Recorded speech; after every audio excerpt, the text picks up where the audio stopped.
Mate, I'm the Dusty Bogan. Nice to meet you, mate. Blair. Yeah. Dude, you're a hero of the movement, really. I reckon. I believe so for myself. And Thanks, I appreciate it. I think I was one of the first personalities back in 2015 to engage in the public political activism. So I think that's why so many people still recognise me and know who I am. But yeah, I appreciate it. yeah, and now you're exiled from Facebook again. Yeah, I was just deleted again for about the eighth time. This time I lasted about 6 months, but I spent a total of 4 of those 6 months post-blocked. So it's not. I don't get much of a run on Facebook. I don't expect to, because if I were a global communist, then I would censor and probably eventually assassinate me too. That's awesome, man. It's funny, like on the way this morning we were here, we went to a rally, anti-safe school rally, and we're like, oh yeah, we'll go to the pub, quickly pop in, and then we look across the road, what the hell's happening over there? And it was Vietnamese people rallying against communism. Do you know what I mean? And we were like, all right, no beers, we'll go in there and have a chat. So these Vietnamese people, they were literally like, wake up Australia, like fucking, trying to grab a hold of us, wake us up of the danger. That's what you're doing. You're waking us up to the bullshit that's going on, but you're being vilified for it. Well, it's this. I think it was an American politician of some sort who said that whenever you attack subversives, you're going to be the victim of the most vicious slander. And we have a great deal of subversives in very high places in our country right now who are deliberately doing as much damage to our country as possible. But I think, unfortunately, just as with Eastern Europe, a country which has not seen communism needs to experience a little bit of it before it wakes up to it. So I think things are going to get worse before they get better. But in the long run, so long as we can preserve who we are as a people and not allow our nationality to be overtaken by foreign peoples, so long as we can remain who we are, doesn't matter if we experience communism or any sort of hardship or adversity, we can overcome it and become better. We just need to protect our identity, and that's my view.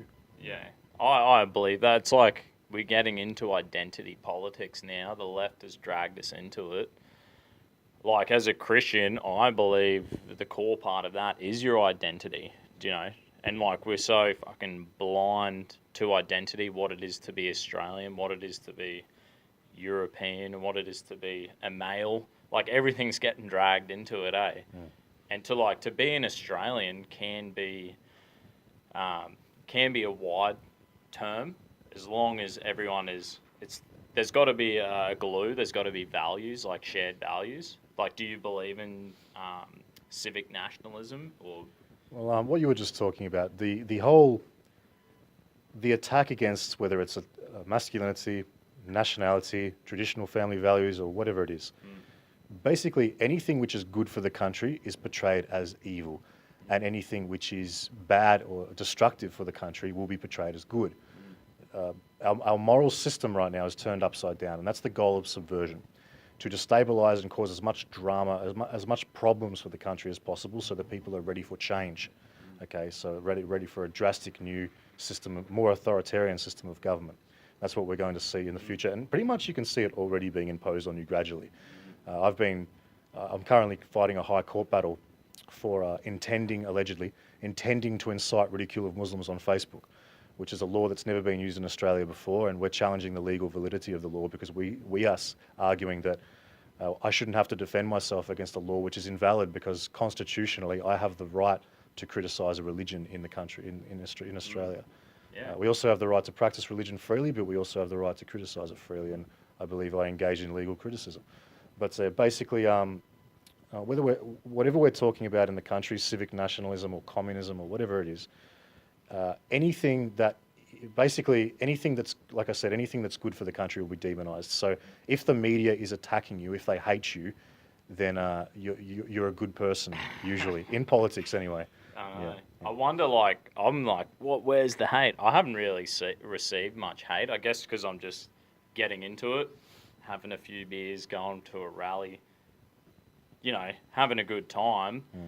But, I guess we all got to be, ready and waiting for it. As soon as like today, we went to the anti-safe school rally. These people are carrying on, they're pushing through police, running up and screaming. There was an old lady, it was dead set, it was funny as, this old lady, Antifa pushed through the cops, start screaming at her, and she was like an old Christian, and she had some like fucking Jesus picture.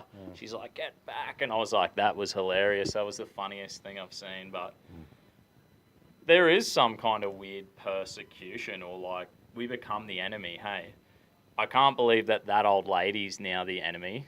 Like Antifa has made her. She's Satan walking the earth. This old lady defending men and women having children, but that's the enemy. Like you said, they've flipped the tables on right and wrong to create.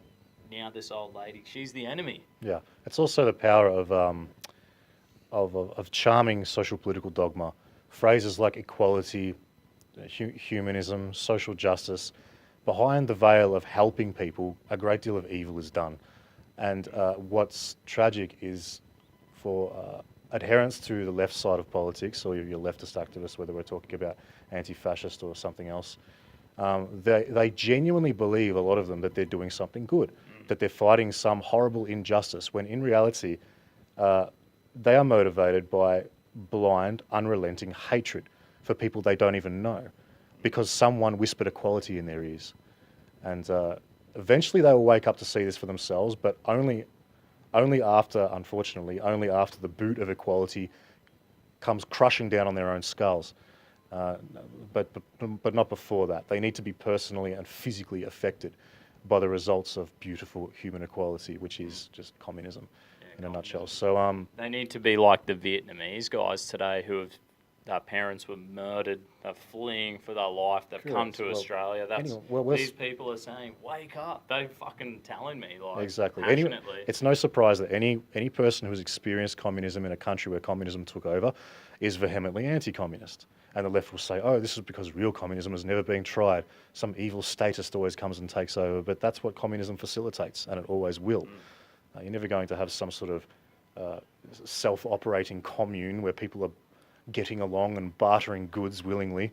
You're always going to have someone that comes along and takes power for himself. Yeah. And but as I said, once any country that's on the verge of radical change experiences a bit of communism, it never wants it again. And so maybe we need to have a little bit. It's like the guys, you know, in the 1200s who fought like hell to get the Magna Carta, eh? You know, like, you have to see the crazy crap going on, and then you're like, hang on a minute, we're going to fucking do something here. We need to get something written down. We need some reality here. We need some, you know, and I think we completely forget that. We completely forget about the battles we've gone through to get here. We're throwing the baby out with the bathwater, and the Antifa people, I think they're like cartoon characters. I don't know if it's real. I'm looking at them, I'm just like, these people are fucking nuts. Like, if they weren't yelling, we would actually probably have a conversation. Do you know what I mean? You can't blame them. Like, unfortunately, if you look at their situation objectively, they've been exposed to 15 to 20 years of a relentless brainwashing process through mainstream education system. And so it's kind of a matter of there, but for the grace of God, go I. Meaning, if I was just as engaged in a brainwashing process as they were, and if I had grown up the same way as they did, then I'd probably be wearing that anti-fascist mask, thinking that I was fighting for equality and social justice as well. Yeah. But as I said, it's simply a matter of a great evil wrapped up as something good. And but when these people see what the beautiful society of equality really means in practice, well, then they'll change their minds, but not before then. Yeah, it's full on, man. Well, dude, I reckon thanks heaps for like a great chat, and no worries. I hope to see you up in Brisbane again. Good on you, mate. Thanks. Yeah, legend. Cheers.